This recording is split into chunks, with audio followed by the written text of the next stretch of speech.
amateur trash. That twisted twig couldn't win a grade school art contest. The words echoed through the sunlit exhibition hall. Judge Kazuya, a celebrity gardener, glared at a modest Kuromatsu bonsai. Beside the bonsai stood an elderly man with silver hair and faded indigo hakama. His face remained calm, untouched by the insult. Look at this ugly trunk curve. It's a disgrace to bonsai. Who even allowed this entry? Thank you for your honest opinion, Judge. I appreciate the feedback. Kazuya scoffed, waving a dismissive hand as he turned away. The small crowd shifted, unease creeping into their whispers. Yoshihiro merely inclined his head. His calm eyes tracked the judge's back, utterly without resentment. The bonsai stood on its cypress stand, gnarled trunk twisted in a stubborn curve.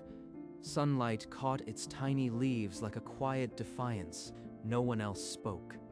The ceremony mood had shifted, a tiny seed of doubt planted in the onlookers' minds. Kazuya was already praising a glossy, manicured bonsai nearby. The injustice was done, but something in the air felt unfinished. This, right here, is real artistry. A bold modern design, worthy of the top prize. He pinned a first-place ribbon on a glossy juniper, a flawless creation of his own student. A few attendees traded sharp glances. Disbelieving whispers rippled through the small crowd. Yoshihiro stood apart, hands folded, watching the charade without a flicker of anger or surprise. And another prize. Such fresh vision. My apprentices never disappoint. Another ribbon, another student. The pattern was impossible to ignore, a disgraceful display of favoritism. An elderly man in the crowd shook his head, muttering under his breath, but no one spoke out. The gleaming ribbons stacked in favor of the judge's circle, while the old Kuromatsu sat bare. Yoshihiro's gaze settled on his tree. His silence felt louder than any protest. The judging was all but finished. And in the end, it had been nothing but a coronation of cronies, a farce in broad daylight. As the crowd began to disperse, a young woman broke away and approached the old man and his unadorned tree. Excuse me, sir. The judge was so harsh, but there's something about this tree. How long have you cared for it? This Kuromatsu. I began shaping it the year my daughter was born. 30 years now. His voice carried no bitterness, only a quiet warmth, as if speaking of a cherished family member. Every twist in the trunk was guided by my hands, year after year. It grew as she grew. 3 decades of devotion. And the judge couldn't see it. That's heartbreaking. He saw what he expected to see. But a tree's value isn't in a ribbon. It's in the life it has shared with you. The young woman stared at the gnarled little tree, and for the first time, the ugly curve looked like a poem. It is beautiful. Not in a flashy way, but it feels alive with memory. Thank you for showing me. The award ribbons glittered across the hall, but beside this quiet exchange, they suddenly felt hollow and meaningless. A soft chime rang through the hall. The crowd gravitated toward the small stage, where the official awards ceremony was about to begin. Welcome, everyone. Today we celebrate the finest bonsai artistry, truly the pinnacle of modern design. The first place ribbon goes to my talented apprentice, whose bold vision leaves the old guard in the dust. A smattering of applause followed, polite but thin. Several attendees exchanged tight-lipped glances, their hands barely moving. And the grand prize, another of my promising students. Such originality, a true masterpiece. Yoshihiro sat among the crowd, hands folded, no ribbon, no mention. His face betrayed nothing. Let the children have their moment. The tree knows its own worth. The applause dwindled. The ceremony's hollow rhythm filled the hall, each clap a lie, each ribbon a betrayal. The real beauty stood forgotten in the corner, a 30-year devotion ignored by those in power. And yet, not a single voice of protest rose. The injustice was complete, sealed by official applause. The ceremony ended, but the real conversation was only beginning. Whispers spread like crackling fire. Heads turned toward the forgotten Kuromatsu. Its twisted trunk, once mocked, now seemed to challenge the verdict. "Did you see that old man's tree?" One voice insisted. The shape was unlike anything I've seen. The words echoed through the clusters of attendees. What's this buzzing? The winners are on display. Why are they looking at that discarded twig? Kazuya's smile tightened. He could feel the crowd's attention slipping away from his protégés. Ladies and gentlemen, let's keep our focus on the champions. These modern designs are the future of bonsai. But the whisper only grew. A seed of doubt had been planted, and it refused to wither. Let them see what they will. The tree does not ask for an audience. The discord was palpable, a silent rift between the official result and the people's growing admiration for a gnarled ancient shape. Kazuya's eyes darted. The perfect ceremony was cracking, and he knew exactly where to point the blame. Before Kazuya could fire back, a commotion stirred behind the curtain. The board chairman appeared, phone pressed to his ear, face ashen. Master Tetsuya is coming here now? You are certain? He snapped the phone shut and rushed onto the stage, urgently waving down the presenters. The ceremony ground to a halt. Ladies and gentlemen, an extraordinary announcement. A very special guest will be arriving shortly. Please remain. Gasps rippled through the hall. The name Master Tetsuya spread from lip to lip, the living legend of bonsai. Master Tetsuya? He must have heard of our modern masterpieces. He's come to witness my genius. Of course. The Grand Master wants to see the future of bonsai.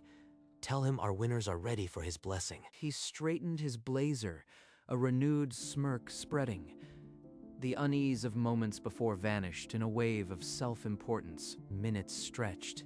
Every eye in the hall locked onto the back entrance, hearts beating in sync with the anticipation.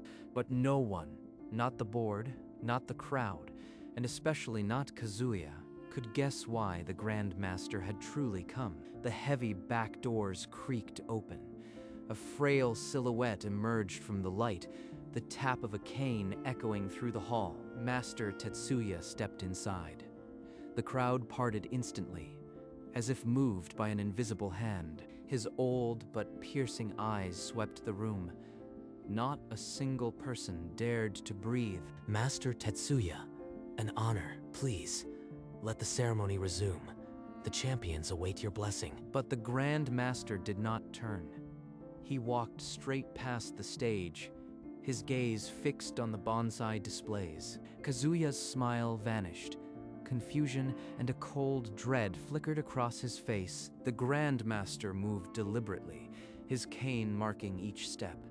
He was searching for something. The ribboned winners stood proudly on their stands, but the old master's eyes passed over them without pause. Why isn't he stopping? Those are the champions. What could possibly interest him among these amateur entries? And so the Grand Master continued into the heart of the exhibition, leaving the stage and its judge utterly forgotten. Deeper into the exhibition he walked, past the glitzy award stands, the crowd following at a respectful distance. The winning entries may as well have been invisible. Master Tetsuya's eyes searched for something else entirely. He paused once, leaning heavily on his cane, and the hall held its breath. But he moved on without a word. Kazuya's pulse hammered. The Grand Master was heading straight for the unribboned displays, the so-called rejects. That corner is nothing but amateurs. Why would he waste his time there? But there was no hesitation in the old man's stride. His steps were guided by a memory far older than this contest. And then he stopped. Sunlight fell directly on the gnarled kuromatsu, its twisted trunk gleaming like dark jade. Master Tetsuya stood before it, his weathered hands trembling slightly on the cane. For a long moment, he simply stared. No ribbon, no crowd, just the tree and the master. The Grand Master's hand rose, trembling toward the tree, but he did not touch it. Not yet. Yoshihiro had not moved from his spot, but his gaze, meeting the master's, was not that of a stranger. The kuromatsu sat between them, a silent witness. 30 years of patience were etched into its twisted bark. Those calm, patient eyes, they're unmistakable. Can it truly be him after all these years? The old master's gaze locked with Yoshihiro's. No words were exchanged, but volumes passed in that silent exchange. The hall went deathly silent. Even the air seemed to stop moving, every heart hanging on the moment. The tree, once dismissed as trash, now commanded the reverence of a national treasure. Yoshihiro's calm never wavered. It was as if he had been waiting for this moment without ever expecting it. The Grand Master took a single step forward, his cane tapping once on the polished floor. The gap between them shrank. Now, only the small kuromatsu separated the two old men. The hall waited, breath held for what would come next. Without a word, Master Tetsuya inclined his head, then bent forward at the waist, a deep, slow bow directly to the tiny kuromatsu. The crowd stared, mouths agape. In decades of exhibitions, no one had ever seen the Grand Master bow to a tree. He straightened with visible effort, turned and bowed again, this time to the unassuming man beside it, even deeper, trembling. Sensei, it has been too long. Master Tetsuya, you should not bow to me. I am just an old teacher. Sensei, the Grandmaster, bowed to that amateur and called him teacher. A collective gasp tore through the hall. The humiliated old man had been a hidden master all along. Tetsuya held his bow, waiting. The gesture said more than any trophy ever could. Yoshihiro's eyes glistened. He returned the bow, his hands pressed to his sides, a lifetime of emotions breaking through. And at the center of it all, the gnarled kuromatsu, no longer trash, but a living legend honored by the greatest, straightening his frail body. Master Tetsuya faced the bewildered crowd, his voice thin but clear. You judged a masterpiece and called it trash. Allow me to explain who stands before you. His gnarled finger traced the air above the trunk's dramatic curve, trembling with reverence. This man, Yoshihiro, was my most brilliant student, a genius who vanished from our world decades ago. This shape is the Kabudachi no Mai, a technique so elusive, even I can no longer perform it. Murmurs exploded. The ugly trunk curve was a legendary feat, a ghost of the old traditions. This cannot be. That amateur knew a secret form. I've humiliated myself before the entire craft. Arthritis stole my hands years ago, but he perfected it through 30 years of silent dedication. The audience stared at Yoshihiro, suddenly seeing not an old man, but a shadow master long forgotten. And amid the awe, the board members exchanged panicked glances, realizing their verdict had damned a legend. The awe in the room curdled into anger.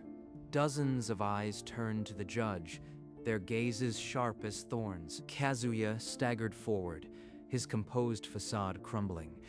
He opened his mouth, but no sound came. There's been a mistake. The rules clearly state. Enough, Judge Kazuya.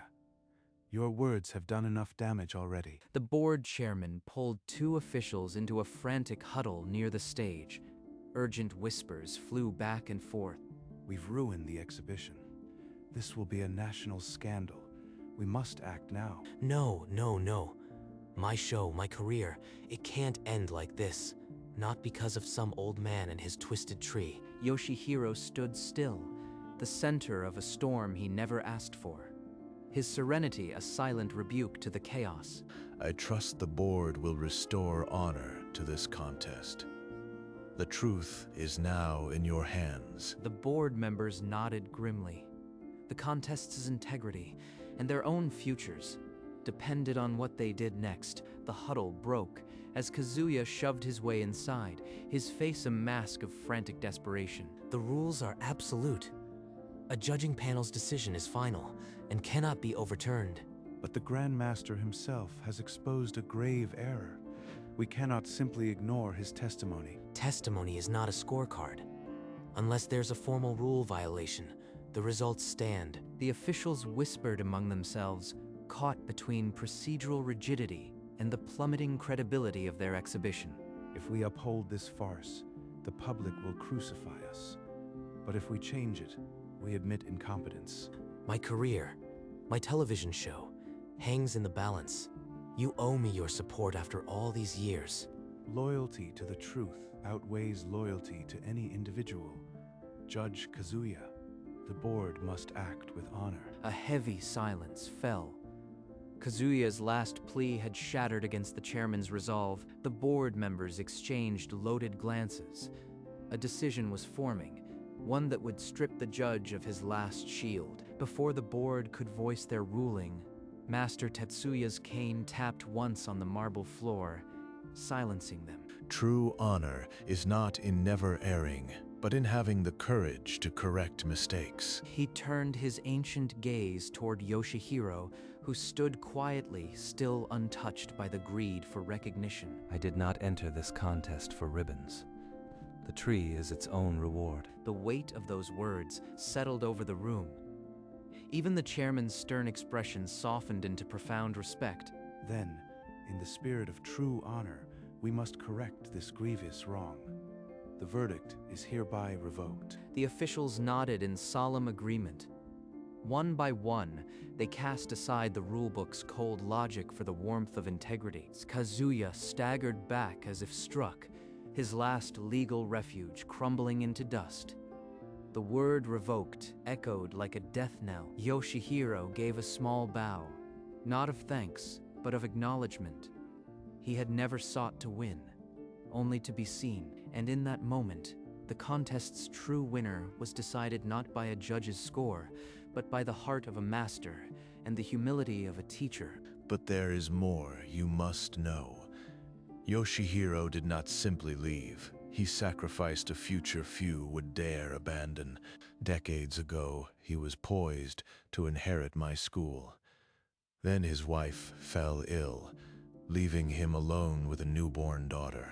He chose to teach school children, to be a father, rather than pursue the fame his hands had earned. A woman in the front row wiped her eyes.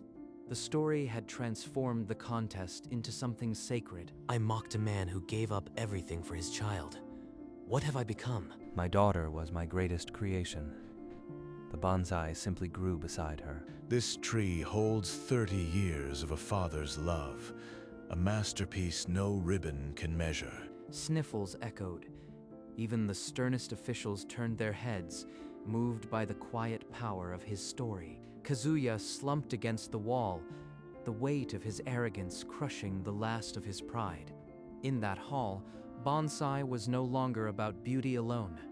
It was about the invisible roots of sacrifice. The board chairman approached the microphone. The hum of whispers died instantly. Ladies and gentlemen, due to extraordinary circumstances, this exhibition's results must be revised. Kazuya's legs gave way. He didn't need to hear the new verdict. His career was already over. Yoshihiro stepped forward and spoke before the applause could begin. Please, let us not make this about one man. The art itself is what matters tonight. The chairman bowed his head in acknowledgement, then addressed the crowd once more. A full review is underway. The board will announce the new awards without further delay. Kazuya stared at the floor, the sound of his own heartbeat drowning out the world. In the front row, the young attendee from earlier now wept openly, moved by the grace of forgiveness. The hall buzzed with nervous energy. The true reckoning for the judge was only beginning. In the shadow of the backstage, a network producer whispered urgently into his phone, his face grim. The call ended with a terse, "Understood." He pocketed the device and glanced toward the hall. Across the hall, a vibration cut through Kazuya's stupor. His phone screen flared with an alert. The message read, "Kazuya, your show is under immediate review. Do not appear on camera." They're pulling my show? Now? This can't be happening. His hands trembled as he read the words again, the screen blurring before his eyes. My career, my reputation, everything. Without a word, he stumbled toward the side exit, his navy blazer suddenly feeling like a straitjacket. The producer watched him go, then turned back to his phone, likely typing a final report. No one on the main floor noticed the judge's exit, but his absence would soon be deafening. The board chairman returned to the podium, a new certificate in his hands, its gold stamp catching the light. After careful reconsideration, the grand prize is awarded to the Kuromatsu Bonsai and its master, Yoshihiro. The hall erupted. Applause thundered, genuine and full, washing away the earlier farce. Yoshihiro stepped forward, his movements slow and dignified, and bowed deeply to the chairman. I am humbled. This recognition belongs to the tree. It simply grew as it was meant to.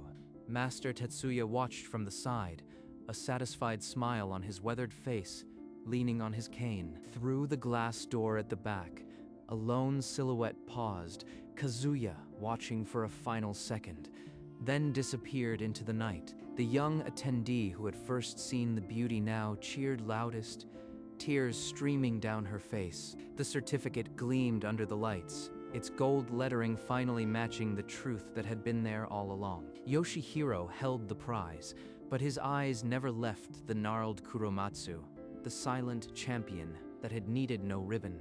As the applause settled, a network representative stepped to the podium, holding an official statement. Due to Judge Kazuya's unprofessional conduct, his television show is canceled, effective immediately. A collective murmur swept the crowd, shock mixed with grim satisfaction. Outside, in the cold night air, Kazuya heard the muffled announcement through the glass door. He did not look back. He loosened his tie, the navy blazer suddenly suffocating, and disappeared into the darkness. Inside, some attendees exchanged somber looks, a few shaking their heads, a fall from grace, deserved but pitiable. Justice doesn't only reward the good, it also teaches the proud. The Grand Master nodded slowly, his cane steady, as if affirming the cosmic balance. The focus returned to the bonsai, now officially the grand champion, its humble master standing beside it. The judge's seat remained empty, a silent testament to the price of arrogance. From the back of the hall, a figure broke free, a woman with shoulder-length brown hair, pushing past the lingering attendees. Father, I saw everything. The way you stood so calm, it was just like her. Yoshihiro's eyes, for the first time, glistened with unshed tears as he opened his arms. She rushed into his embrace, and they held each other as if closing a 30-year gap. She told me once the tree was your promise to her, a promise to keep growing, no matter what. And so it did, Akemi. It grew alongside you. A tear escaped, trailing down his calm face, landing on the certificate he clutched. He pressed his daughter close, the gold stamp now smudged, but the meaning unblemished. The few remaining onlookers bowed their heads, allowing them this sacred moment. And in that quiet corner of the hall, the true prize was not the paper, but the family reunited by sacrifice. Later, in a quiet home, the familiar scent of old paper and cedar greeted them. Akemi carefully placed the certificate into a simple wooden frame, her hands steady with purpose. This belongs here beside her. It always did. She chose the wall beside the reading nook, right next to her mother's photograph. A woman with a kind smile and familiar eyes. The photo seemed to watch approvingly, her quiet presence filling the space. Akemi stepped back. The gold lettering gleamed under the window light, a final piece falling into place. This nook, once a place of quiet grief, now held proof of a love that endured through decades. Yoshihiro stood in the doorway, watching his daughter. He did not speak, but his eyes said everything. The certificate was not just an award. It was a letter to the woman who had believed in the tree. And beside her photo, under the old wooden beams, the story found its home. Early evening had settled over the small garden, painting the world in hues of amber and lavender. The Kuromatsu sat on its old stone table, exactly where it had rested for 30 years. Yoshihiro approached, his steps slow, his hand reaching out to brush the leaves. You were never just a tree. You were a promise, kept year after year. He touched a new leaf, bright and fresh among the ancient bark, a quiet symbol of continuation. No ribbons, no crowds. Just the man and the tree, as it had been for 3 decades. But now, the world knew what that quiet devotion had grown. It needed no validation. You grew beside her, and you grew beside me. And now you will grow beside Akemi. A breeze stirred the tiny leaves, and the old man closed his eyes at peace. The bonsai stood unwavering, a timeless witness to love, loss, and the quiet persistence of life.